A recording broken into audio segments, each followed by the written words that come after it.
Hey guys, this is Vinay Shukla again. Welcome back to my YouTube channel. So guys, जैसा कि हमने अपना NTA UGC NET JRF paper 2 commerce का unit number 3 start किया हुआ है, तो उसको हम लोग आज आगे बढ़ाते हैं। और आज का जो हमारा टॉपिक है वो है consumer behaviour and utility analysis. तो चलिए आज की क्लास को हम लोग स्टार्ट करते हैं। Consumer behaviour and utility analysis.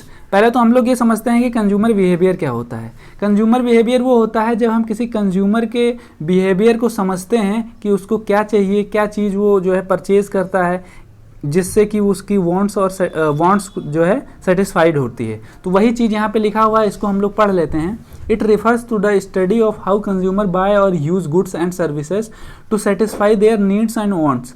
ठीक है, It is the study of how a consumer behaves in market to maximize satisfaction with the given income। ठीक है, इसको इस तरीके से समझते हैं कि कोई व्यक्ति है, उसके पास कुछ इनकम है। ठीक है, तो वो इनकम वो किस तरीके से यूज़ करता है अपनी वांट्स को सेटिस्फाई करने के लिए। उस चीज़ को जब हम एनालिसिस करते हैं, उस चीज़ की जब हम स्टडी करते हैं, तो हम बोलेंगे कंज्यूमर की बिहेवियर को हम स्टडी कर रहे हैं। ठीक है, बात यहाँ आई कि जब सेटिस्फैक्शन की बात आती है तो यहाँ हम लोग जो है यूटिलिटी पढ़ते हैं। सेटिस्फैक्शन की जब बात आती है तो हम लोग यूटिलिटी पढ़ते हैं। अब यूटिलिटी पे हम लोग आते हैं कि यूटिलिटी क्या होता है। यूटिलिटी, ये रहा हमारा यूटिलिटी, मीन्स सेटिस्फाइंग पावर। ये देखिए, यूटिलिटी का मतलब होता है satisfying power.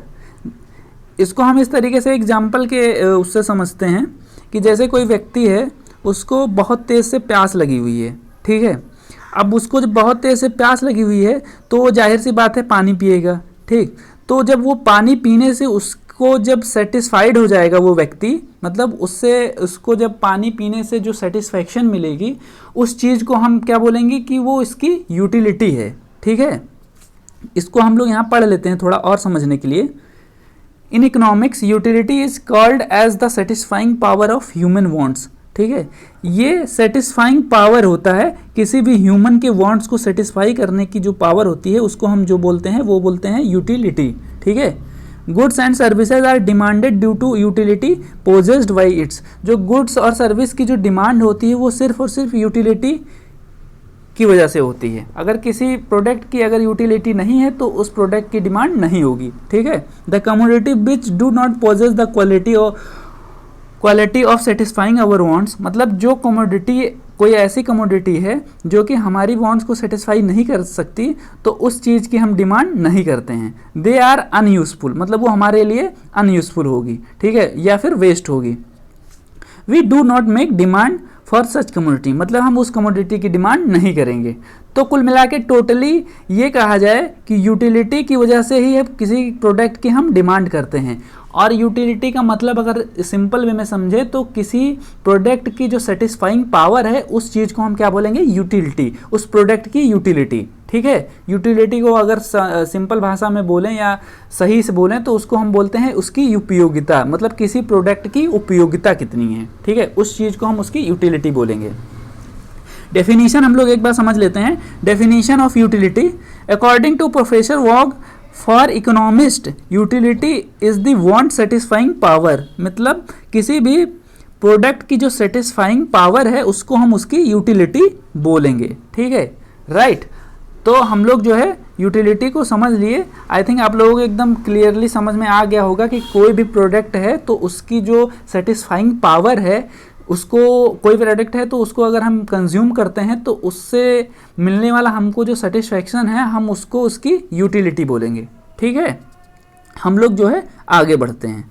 Utility I think आप लोगों को एकदम क्लियरली जो है समझ में आ गया होगा। हम लोग अब आगे बढ़ेंगे।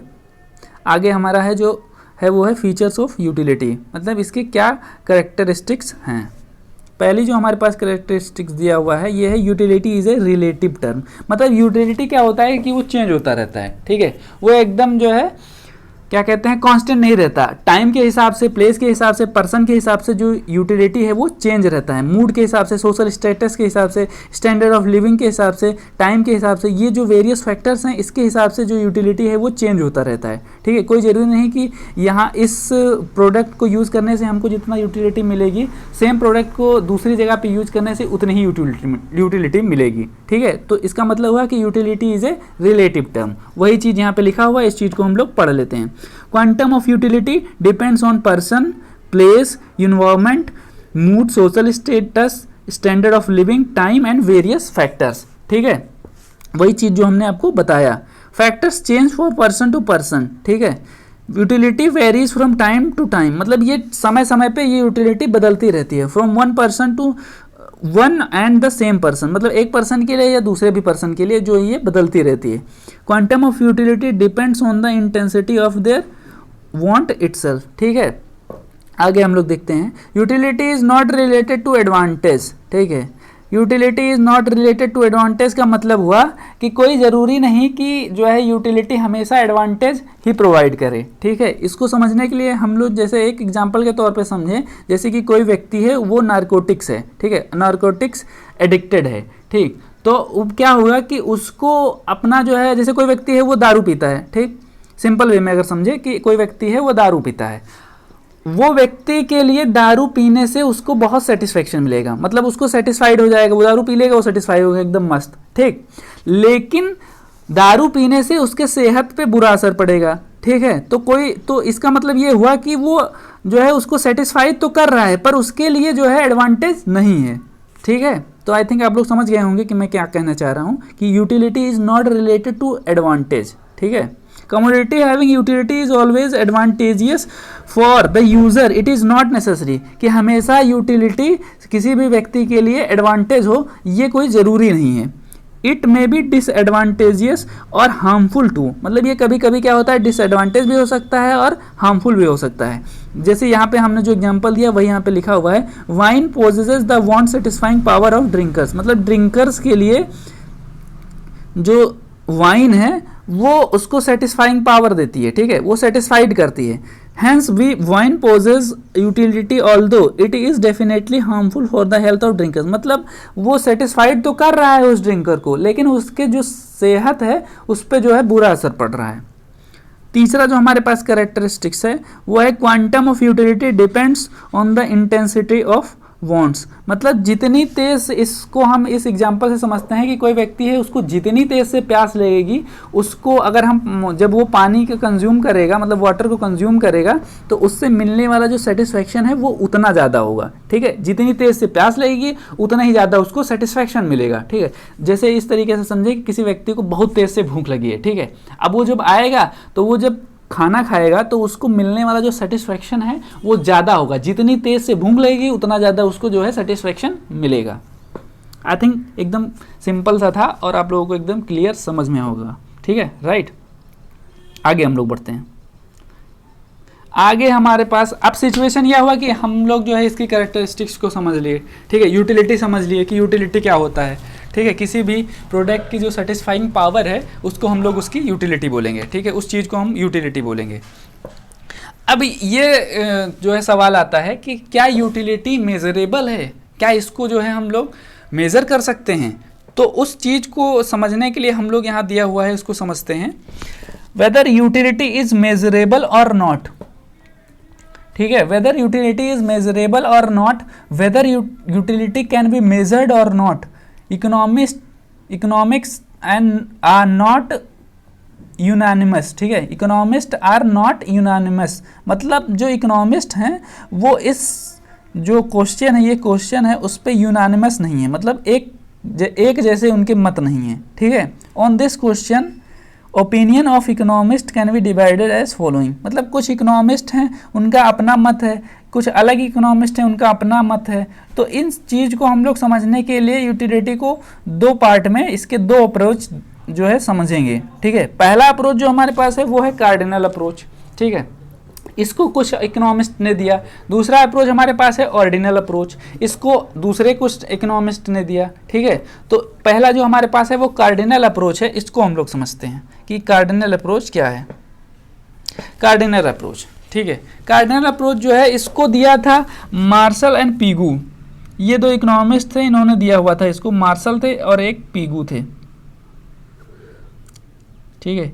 ये दोनों इकोनॉमिस्ट थे, इन्होंने इस कॉन्सेप्ट को कार्डिनल अप्रोच क्यों दिया था। इनके अनुसार जो यूटिलिटी है उसको हम मेजर कर सकते हैं नंबर के टर्म में, ठीक है। यहाँ पे लिखा हुआ है, इसको हम लोग पढ़ते हैं, धीरे धीरे समझने की कोशिश करते हैं। Marshall and some other economist, Marshall और Pigou other economist give her opinion that utility can be measured. इनके अनुसार कि यूटिलिटी को हम लोग मेजर कर सकते हैं। According to them quantitative measurement of utility is possible. इनके अनुसार क्वांटिटी में जो है हम यूटिलिटी को मेजर कर सकते हैं। Although it is not true that there is no, okay, तो यहाँ दिया हुआ है although it is true that there is no such measurement for measuring the utility as kilogram is for measuring the weight of solid goods और as a kilolitre for measuring liquid, ठीक है। ये नहीं पॉसिबल है कि हम जो है किलोग्राम, यूटिलिटी को किलोग्राम के रूप में जब हम कोई सॉलिड गुड्स को अगर मेज़र करते हैं तो वहाँ यूज़ कर सकते हैं, या किलोलीटर के लिए जो है हम जो है लिक्विड कोई अगर हमको नापना है तो उसको किलोलीटर में कितनी यूटिलिटी मिली इसको नहीं मेज़र कर सकते।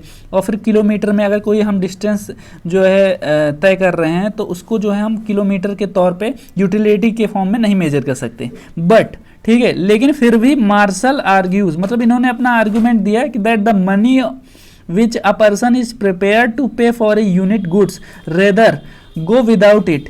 It is the measure of utility he derives from the goods. If a person prepared to pay 500, then the utility for him equal to 500 rupees or 500 units. Thus utility can be assumed measurable. In this viewpoint is also known as cardinal approach and the supporter are known as cardinalist. ठीक है, तो इन्होंने ये कहा कि जैसे इस चीज़ को तो हम नहीं मेजर कर सकते कि मतलब किलोग्राम के फॉर्म में या लीटर के फॉर्म में या फिर किलोमीटर के फॉर्म में, बट जब मार्शल जी ने अपना एक अलग से आर्गूमेंट दिया कि जैसे हम किसी प्रोडक्ट को कंज्यूम कर रहे हैं तो उसके बदले जितना हम पे करते हैं, ठीक है, तो हम ये कह सकते हैं कि जितना हम पे करेंगे उस फॉर्म को जो है, उस अमाउंट को जो है हम उसकी यूटिलिटी मानेंगे। ठीक है, जैसे 500 रुपया हमने पे किया तो 500 the utility of for him, उस व्यक्ति के लिए जो 500 है वो उसकी यूटिलिटी है। ठीक है, या 500 यूनिट्स उसकी यूटिलिटी है। तो कुल मिला के कार्डिनलिस्ट का जो वो था अप्रोच था, जो इनका मत था, उसके अनुसार यूटिलिटी को हम मेज़र कर सकते हैं, क्वांटिटेटिव टर्म में मेज़र कर सकते हैं। ठीक है, कोई भी प्रोडक्ट अगर है तो उसके बदले में जितना हम मनी पे करेंगे हम बोलेंगे कि उसकी यूटिलिटी उतनी है। ठीक है, तो इसका जो कॉन्सेप्ट था आई थिंक आप लोगों को एकदम क्लियर हो गया होगा। अब आगे हम लोग बढ़ते हैं। कार्डिनल अप्रोच हमने समझ लिया कि कार्डिनल अप्रोच क्या होता है। कार्डिनल अप्रोच का मतलब होता है कि हम जब यूटिलिटी को मेज़र करेंगे क्वांटिटेटिव टर्म में। इसको दिया हुआ था मार्शल एंड पीगू ने। ठीक है, ये हमारा जो है, आगे बढ़ते हैं। आई थिंक आप लोगों को एकदम समझ में आ गया होगा। एजम्पशंस, अब इसकी क्या एजम्पशंस हैं कार्डिनल अप्रोच के, इसको हम लोग देख लेते हैं। पहला जो एजम्पशन है हमारे पास वो है रेशनैलिटी। ठीक है, रेशनैलिटी मतलब कि कंज्यूमर क्या होता है कि वो दिमागदार होता है, मतलब वो समझ सकता है, अपने हिसाब से किसी भी प्रोडक्ट को बाई कर सकता है कि जो है वो इसको क्या चाहिए क्या नहीं चाहिए, वो इसका डिसीजन वो कंज्यूमर ले सकता है। इस चीज़ को हम उस रेशनैलिटी बोलेंगे। ठीक है, दूसरा क्या हमारे पास है, लिमिटेड रिसोर्सेज ऑफ मनी। ठीक है, तो इसमें क्या होता है कि the consumer has limited money to spend on purchase of goods and services. ठीक है, कंज्यूमर के पास जो है लिमिटेड मनी है तो वो उस मनी को इस हिसाब से यूज करेगा कि उससे मिलने वाला जो प्रोडक्ट है, मतलब जो वो प्रोडक्ट परचेज करेगा उससे मिलने वाला जो सेटिस्फेक्शन है वो उसको मैक्सिमम हो। ठीक है, उस हिसाब से उस मनी को जो है वो कंज्यूमर यूज़ करेगा। तीसरा हमारे पास जो क्या है वो मैक्सिमम सेटिस्फेक्शन, वही चीज़, मतलब कंज्यूमर उस चीज़ को मतलब या उस प्रोडक्ट को कंज्यूम करेगा या उस प्रोडक्ट को परचेज करेगा जिससे उसको ज़्यादा से ज़्यादा सेटिस्फेक्शन मिले। यूटिलिटी इज कार्डिनली मेजरेबल, मतलब यूटिलिटी क्या है वो कार्डिनली मेजरेबल है, मतलब मॉनेटरी टर्म में मेजरेबल है। ठीक है, नंबर के टर्म में मेजरेबल है। ठीक है, ये चीज़ है diminishing marginal utility. Diminishing marginal utility इसको इस तरीके से समझेंगे कि हम कोई व्यक्ति है, ठीक है, उसको प्यास लगी हुई है, तो जब वो पानी पिएगा, पहले उसने 1 गिलास पानी पिया, ठीक है, तो उससे जो उसको सेटिस्फैक्शन मिला वो ज़्यादा मिला। अब क्या है, वो 1 गिलास और पानी पिएगा, ठीक है, तो जो दूसरा ग्लास है उससे जो मिलने वाला सेटिस्फेक्शन है वो थोड़ा कम होगा, ठीक है। फिर तीसरा ग्लास पानी पिएगा, ठीक है, तो उससे जो मिलने वाला सेटिस्फेक्शन है वो उससे और कम आएगा, ठीक है। इसी तरीके से जितना एक्स्ट्रा जो है ग्लास वो पानी पिएगा, उससे मिलने वाला जो सेटिस्फेक्शन है उसका वो जो है वो कम होता चला जाएगा। उस चीज को हम क्या बोलेंगे, डिमिनिशिंग मार्जिनल यूटिलिटी। मतलब एक एक्स्ट्रा यूनिट को यूज करने से या एक एक्स्ट्रा यूनिट को कंज्यूम करने से जो उसकी यूटिलिटी है वो डिक्रीज होती चली जाती है, तो उस चीज को हम क्या बोलेंगे, डिमिनिशिंग मार्जिनल यूटिलिटी, ठीक है। आई थिंक एकदम क्लियरली आप लोगों को समझ में आ गया होगा, बहुत अच्छी तरीके से मैंने समझाने की कोशिश की। आगे हम लोग जो पढ़ते हैं, marginal utility of money is constant. जो यूटिलिटी ऑफ मनी है वो कांस्टेंट रहती है। इसको इस तरीके से हम लोग समझते हैं कि इसमें हम लोग ये मतलब एज्यूम करते हैं कि it is assume that the marginal utility of money remain constant irrespective of level of consumers income. मतलब इसमें हम लोग एज्यूम कर लेते हैं कि कंज्यूमर की इनकम जो है वो बढ़ती चली जाती है, पर उसकी जो मनी की जो वैल्यू है वो या उससे मिलने वाला जो यूटिलिटी है वो कांस्टेंट रहती है, ठीक है। तो इस चीज को ऐसे बोलते हैं। Utility is additive. मतलब यूटिलिटी क्या होता है, वो एडिटिव होता है, ठीक है, एडिटिव नेचर का होता है। इसको इस तरीके से समझेंगे, the cardinalist believe that not only the utility is measurable but also the utility derived from the consumption of different commodities are added up to realise the total utility. ठीक है, जब टोटल जो डिफरेंट कमोडिटी अगर कोई consumer use कर रहा है तो उन कमोडिटीज से मिलने वाला जो सेटिस्फैक्शन है या उनसे मिलने वाला जो यूटिलिटी है उसको हम जो है वो ऐड कर देंगे टोटल यूटिलिटी निकालने के लिए। तो इसलिए हम ये कहते हैं कि यूटिलिटी इज एडिटिव, मतलब यूटिलिटी को हम ऐड कर सकते हैं, ठीक है। तो आई थिंक हमने जो है इतने सारे इसके एजम्पशंस पढ़े कि रेशनलिटी है, ठीक है, लिमिटेड रिसोर्स ऑफ मनी है, मतलब मनी हमारे पास जो है क्या है कि लिमिटेड रहता है। मैक्सिमाइज सेटिस्फैक्शन है, कंज्यूमर जो है ज़्यादा से ज़्यादा सेटिस्फैक्शन को जो है गेन करने की कोशिश करता है। यूटिलिटी इज कार्डिनली मेजरेबल, मतलब कार्डिनल फॉर्म में मेजर किया जा सकता है, कार्डिनल फॉर्म में मेजर किया जाता है। डिमिनिशिंग मार्जिनल यूटिलिटी होती है, marginal utility of money is constant होती है, मींस की जो है कंज्यूमर की इनकम चाहे जितना बढ़ती रहे लेकिन जो मनी है उसकी जो वैल्यू है या फिर उससे मिलने वाली यूटिलिटी है वो क्या है, वो कांस्टेंट है, ठीक है। और यूटिलिटी इज एडिटिव है। तो इस चीज़ को हमने एजम्पशंस इसके समझ लिए। अब आगे हम लोग जो है बढ़ते हैं। आगे हमारे पास दिया हुआ है यूटिलिटी कार्डिनल अप्रोच, तो हमने समझ लिया, ठीक है। अब हमारे पास है ऑर्डिनल अप्रोच। अब ऑर्डिनल अप्रोच क्या होता है, कुछ इकोनॉमिस्ट थे जैसे मार्शल और पीगू ने बताया कि यूटिलिटी को हम मेजर कर सकते हैं जो है नंबर के टर्म में, क्या कहते हैं कि मनी के टर्म में, ठीक है। ऑर्डिनल अप्रोच में क्या दिया हुआ है, कुछ दूसरे इकोनॉमिस्ट थे जिनका अलग से अपना मतलब था, ठीक है। उनके अनुसार जैसे एलन हुए, प्रीटो हुए और हिक्स थे, ठीक है। इनके अनुसार यूटिलिटी को हम मेजर नहीं कर सकते, मतलब जो यूटिलिटी है उसको हम मेजर नहीं कर सकते, ठीक है। Hence they propounded a new method as indifference curve analysis, ठीक है। इनके अनुसार इन्होंने एक दूसरा जो है थ्योरी दिया या दूसरा जो है अप्रोच इन्होंने बताया, उसको बोलेंगे हम लोग indifference curve analysis to replace utility analysis, ठीक है। यूटिलिटी एनालिसिस को रिप्लेस करने के लिए इन्होंने इंडिफरेंस कर्व एनालिसिस का अप्रोच दिया, ठीक है। There is no need of measuring utility under this method, मतलब इस मेथड के अंदर यूटिलिटी को मेजर करने की जरूरत नहीं है, ठीक है। इंडिफरेंस कर्व एनालिसिस जो है ये इसके अंदर हम लोगों को यूटिलिटी मेजर करने की जरूरत नहीं है। Indifference curve analysis utility is compared only, मतलब इसमें हम क्या कहते हैं कि यूटिलिटी को सिर्फ और सिर्फ कंपेयर्ड कर सकते हैं। Ordinal approach is based on assumptions that man organise various commodities in order to necessary, मतलब इसके अप्रोच के हिसाब से जो एक व्यक्ति है वो अपने जो गुड्स एंड सर्विसेज है उसको इस तरीके से कंज्यूम करता है या परचेज करता है कि वो उसके हिसाब से जो वस्तु या जो कमोडिटी जो है नेसेसरी होगी उसको पहले कंज्यूम करेगा, फिर उसके बाद में दूसरी, फिर तीसरी, फिर चौथी, मतलब इस हिसाब से कि जो उसको नेसेसरी लगेगा उसका कंज्यूम पहले करेगा, उसके बाद में ऐसे ऐसे करके जो है आगे चलता जाएगा।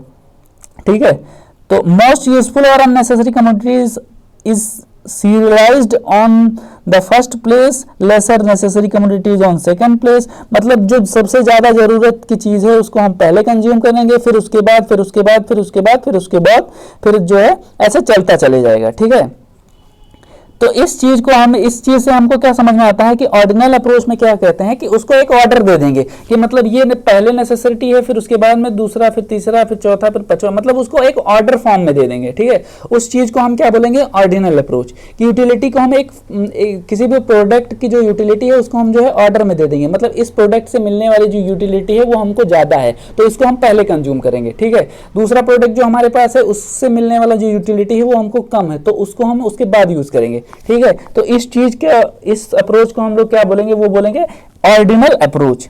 आई थिंक आप लोगों को एकदम क्लियर समझ में आ गया होगा। जिसको नहीं समझ में आया है वो प्लीज आप लोग कमेंट बॉक्स में जो है बता सकते हैं, एक बार मैं फिर से समझा दूंगा। आगे हम लोग बढ़ते हैं। आगे हमारे पास अब आ गया इंडिफरेंस कर्व एनालिसिस क्या होता है। ठीक है, इन्होंने जो दिया इंडिफरेंस कर्व एनालिसिस, ये इंडिफरेंस कर्व एनालिसिस यहाँ क्या होता है। ठीक है, इसको हम लोग समझते हैं। जैसे अभी हमने जब कार्डिनल अप्रोच पढ़ा था तो वहां हमारे पास जो कमोडिटी थी वो एक कमोडिटी थी। ठीक है, लेकिन यहां हमको इंडिफरेंस कर्व एनालिसिस को पढ़ने के लिए हमको ये जो इंडिफरेंस कर्व एनालिसिस है इसको पढ़ने के लिए हमको जो है टू कमोडिटीज को लेके चलना पड़ेगा। ठीक है, क्योंकि तभी हम जो है कंपेयर कर सकते हैं कि इससे मिलने वाला सेटिस्फेक्शन हमको ज्यादा होगा, इस कमोडिटी से मिलने वाला सेटिस्फेक्शन हमको कम होगा। ठीक है, तो आइए हम लोग जो है इंडिफरेंस कर्व एनालिसिस को समझते हैं।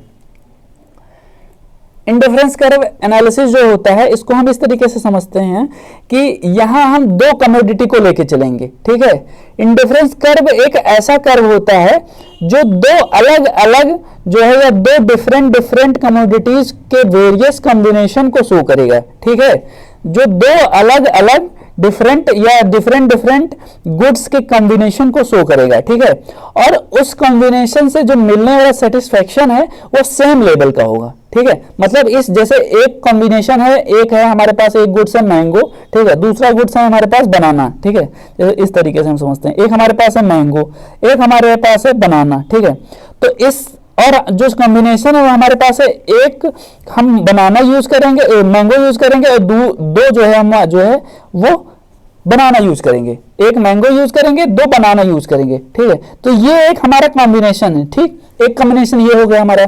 अब दूसरा कॉम्बिनेशन हम लोग देखते हैं। ये हमारे पास मैंगो है, ये हमारे पास बनाना है। ठीक है, ये मैंगो को हम जो है दो यूज करेंगे, बनाना को हम जो है एक यूज करेंगे। ठीक है, ये एक कॉम्बिनेशन हमारा दूसरा हो गया। तो क्या कहेंगे कि जो सेटिस्फेक्शन हमको ये कॉम्बिनेशन देगा वही सेटिस्फेक्शन हमको पहला वाला कॉम्बिनेशन देगा। ठीक है, तो उस चीज को जब हम कंपेयर करते हैं और हमको जब कॉम्बिनेशन को दोनों कॉम्बिनेशन को जो हम कंपेयर करेंगे उससे मिलने वाला जो हमको सेटिस्फेक्शन है वो सेम लेवल का होगा, उस चीज को हम क्या बोलेंगे, इंडिफरेंस कर्व एनालिसिस। ठीक है, तो एक सिंपल सा है, इसको आपको जो है दिमाग लगाने की जरूरत नहीं है। एक सिंपल सा समझिए कि जैसे एक बार फिर से मैं आप लोगों को समझा देता हूं एक सिंपल वे में कि जैसे हमारे पास दो गुड्स है, एक है हमारे पास मैंगो, ठीक है, दूसरा हमारे पास है बनाना। ठीक है, एक कॉम्बिनेशन हमारे पास है एक मैंगो दो बनाना, दूसरा फिर हमारे पास है मैंगो और ये हमारे पास बनाना, दूसरा कॉम्बिनेशन हमारे पास है दो मैंगो एक बनाना। ठीक है, ये दोनों हमारे पास कॉम्बिनेशन है, एक कॉम्बिनेशन ये है, एक कॉम्बिनेशन हमारे पास ये है। ठीक है, और जो इन दोनों से जो सेटिस्फेक्शन मिलता है ये हमको सेम लेवल पे मिलता है। इस चीज को हम बोलते हैं इंडिफरेंस कर्व एनालिसिस। ठीक है, सिंपल सा था। आई थिंक आप लोगों को अब एकदम क्लियर हो गया होगा। आगे बढ़ते हैं, इसको हम लोग पढ़ लेते हैं। Indifference curve is a curve showing different combination of two goods like apple and oranges between which a consumer is indifferent. Each combination offer him a same level of satisfaction. ये जो हमने बताया same level of satisfaction रहता है, दो goods होता है, दोनों का डिफरेंट कॉम्बिनेशन पे हम लोग जो है देखते हैं, उससे जो मिलने वाला सेटिस्फेक्शन है वो जो है सेम लेवल का होता है। इंडिफरेंस सेट क्या होता है, ठीक है। It is a set of combination of two goods which offer consumer the same level of satisfaction, so that is indifferent between these combination. मतलब ये एक कर्व, एक सेट, एक कर्व है जिसपे हमको सेम लेवल ऑफ सेटिस्फेक्शन मिलता है। जैसे ये देखिए, हमारे पास ये ऑरेंज है और ये हमारे पास एप्पल है, ठीक है। एप्पल जब हम जो है 10 कंज्यूम करते हैं और जो ऑरेंज है हमारे पास 1 कंज्यूम करते हैं, ठीक है। ये हमारा जो सेटिस्फेक्शन लेवल है, ठीक है। यहाँ सेटिस्फेक्शन लेवल, फिर हम जो है एप्पल को, ऑरेंज को हम लोग कम कर देते हैं, एप्पल को बढ़ा देते हैं, ठीक है।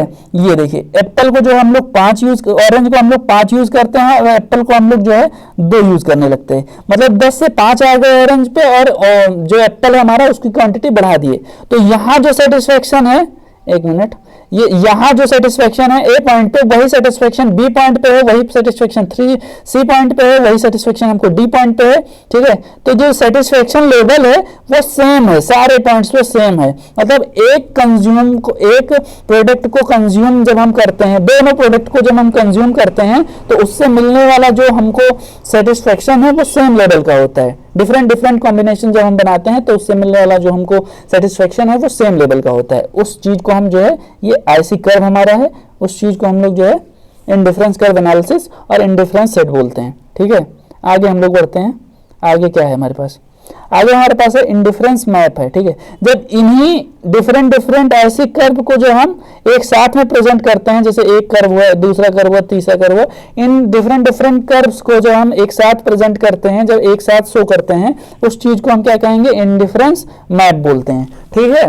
जैसे गुड्स जो है एक है, ठीक है, ये एक मिनट, ये गुड, ये दूसरा गुड्स है और एक ये पहला गुड्स है, ठीक है। ये हमारा आईसी कर्व है, ठीक है।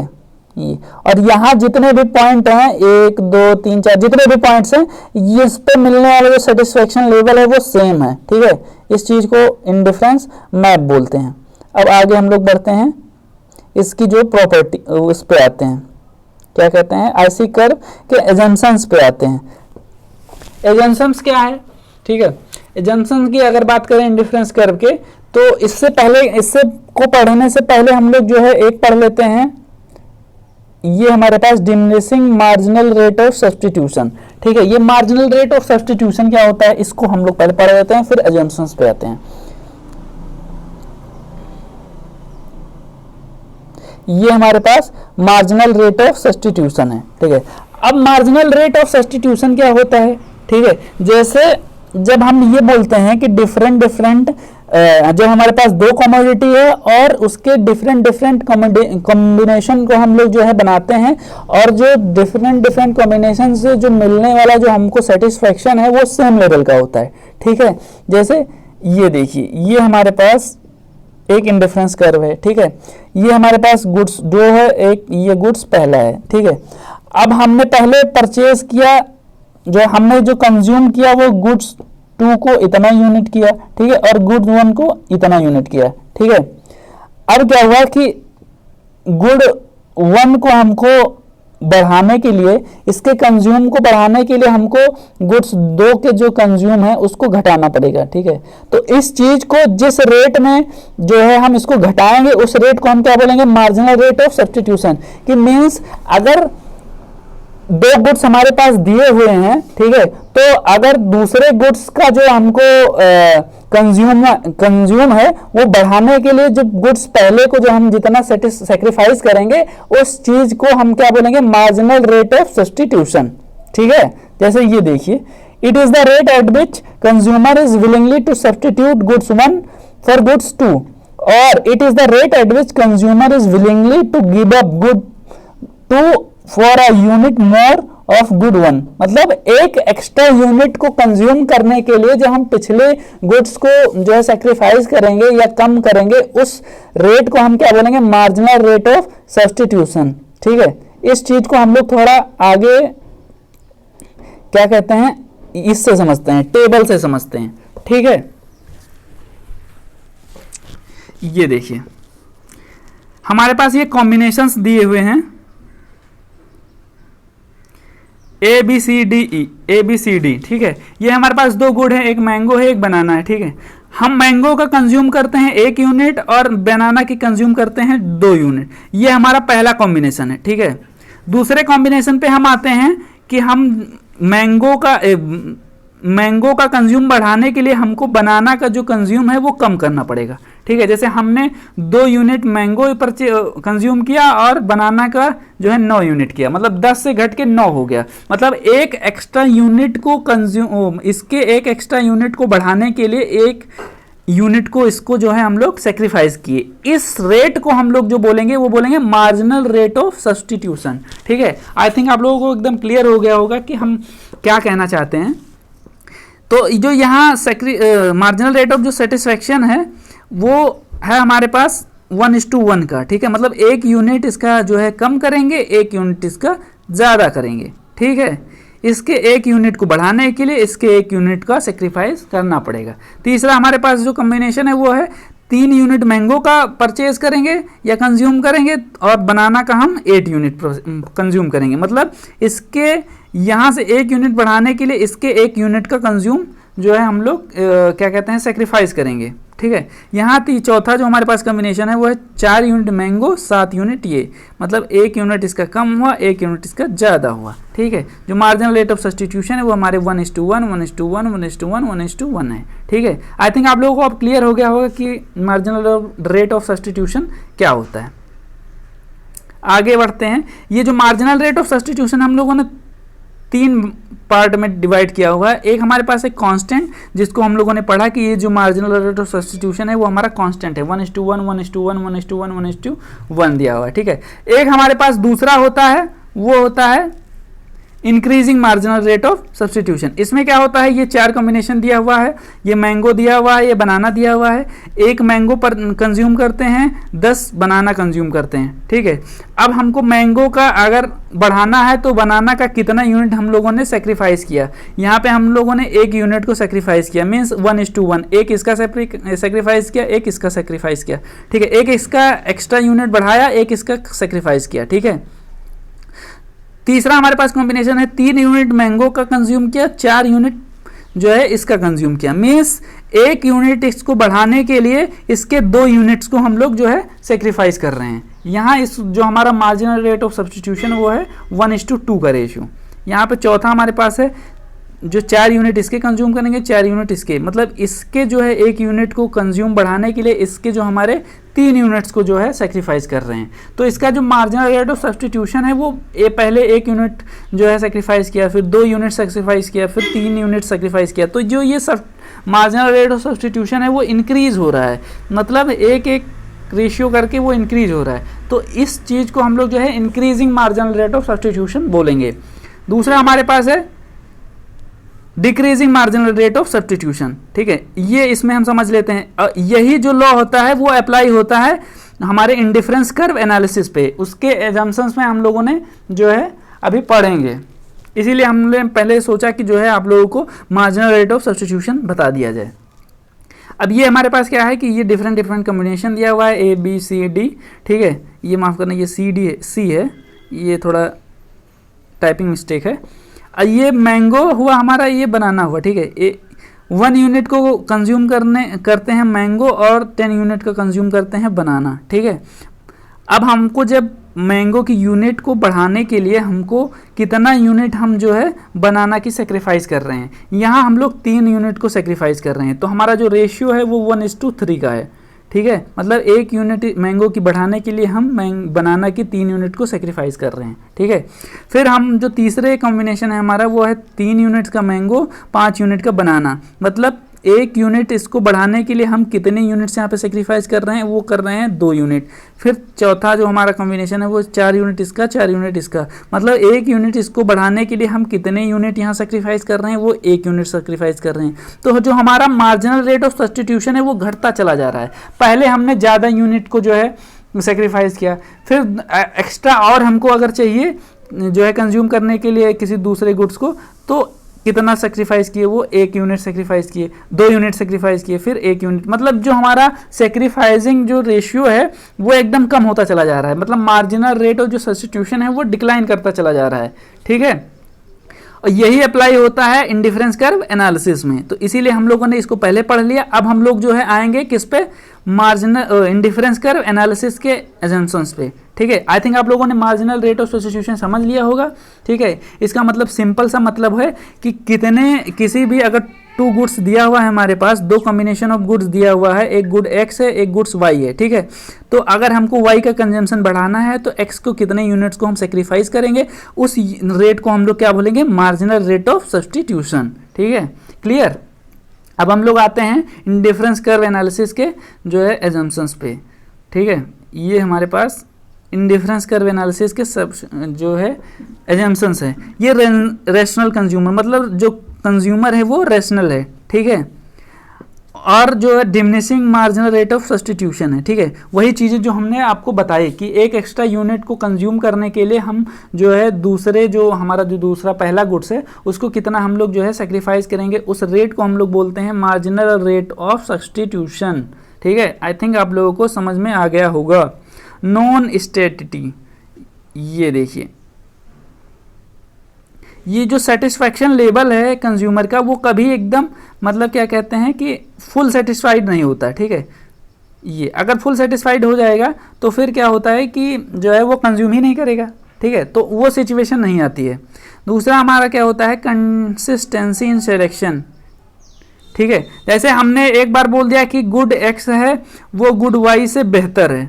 ठीक है, ये ज़्यादा सेटिस्फैक्शन देता है और गुड वाई सेटिस्फैक्शन नहीं देता है। तो इस बात पे हम लोग कायम रहेंगे। ठीक है, ये नहीं कि हमने बताया कि अभी गुड एक्स ज़्यादा जो है सेटिस्फैक्शन देता है तो अभी थोड़ी देर बाद बता दें कि गुड वाई हमको जो है सेटिस्फैक्शन देता है। नहीं, हम लोग जो है अपने डिसीजन पे कंसिस्टेंट रहेंगे। ठीक है, कि मतलब गुड एक्स अगर सेटिस्फैक्शन ज़्यादा देता है तो गुड एक्स ही हमको सेटिस्फैक्शन ज़्यादा देगा। ठीक है, हमारे पास ट्रांजिटिविटी है। जैसे हमारे पास गुड एक्स है, एक मिनट सही से आप लोगों को दिखाता हूँ। ये हमारे पास गुड एक्स है। ठीक है, ये हमारे पास गुड वाई है। तो हम ये कहेंगे कि गुड एक्स जो है वो वाई से बेहतर है।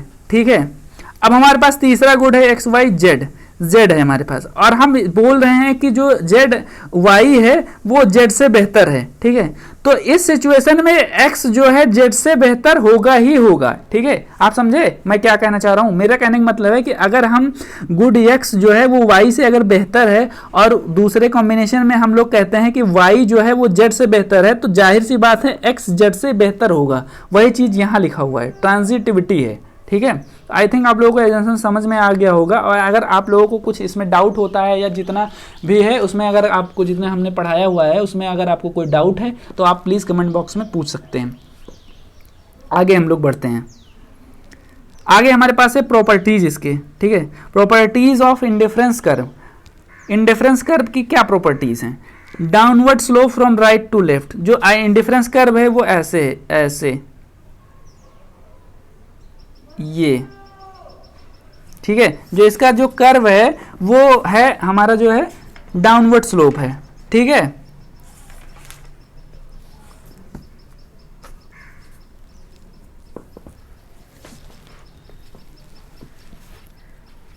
ठीक है, ये हमारे पास जो इसका स्लोप है वो डाउनवर्ड का है। ठीक है, अब हमारे पास है convex to point of origin. ठीक है, जो ये क्या होता है, ये कन्वेक्स होता है। ये देखिए, ठीक है, ये क्या होता है हमारे पास, कन्वेक्स होता है।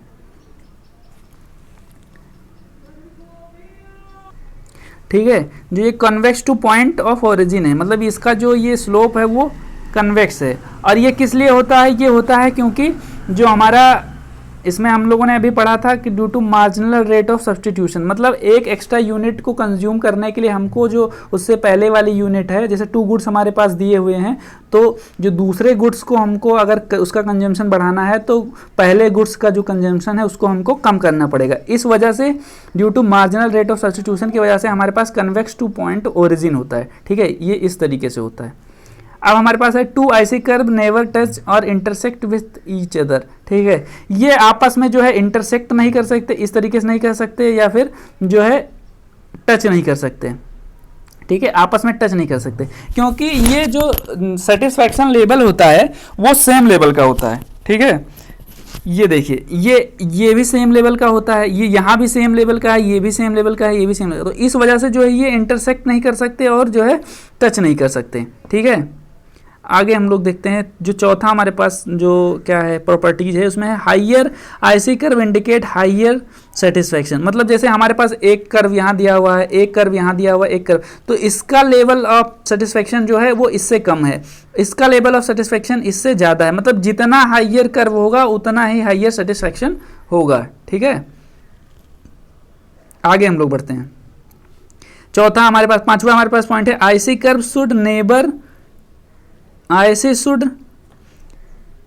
Curve should generally not touch x axis और नॉर वाई एक्सिस। ठीक है, ये देखिए मतलब ये जो है ये कभी टच नहीं करता, एक्स एक्सिस को ना टच करेगा, ये देखिए ये वाई एक्सिस है, ये हमारे पास एक्स एक्सिस है, ये इसको भी ना टच करेगा ना इसको टच करेगा, मतलब ये ऐसे चला जाता है, ये ऐसे इसको नहीं टच करेगा ना इसको टच करेगा। ठीक है, इसका मतलब क्या हुआ कि जैसे अगर टच कर लेगा तो इसका मतलब कि हम सिर्फ एक गुड का कंजम्पशन करते हैं। ठीक है, जबकि यहाँ पे दोनों गुड्स का कंजम्पशन करते हैं, उसमें डिफरेंट डिफरेंट कॉम्बिनेशन होती है और जो कॉम्बिनेशन होती है वो सेम लेवल ऑफ सेटिस्फेक्शन देते हैं। ठीक है, आगे हम लोग पढ़ते हैं, ये हमारे पास है IC curve need not to be parallel to each other. ये देखिए ये कोई ज़रूरी नहीं कि जो ये आईसी कर्व, जैसे हमारे पास एक आईसी कर्व है तो इसके पैरेलल ही जस्ट बने आईसी कर्व, ये यहाँ भी बन सकता है। ठीक है, ये यहाँ भी बन सकता है, ऐसे भी बन सकता है।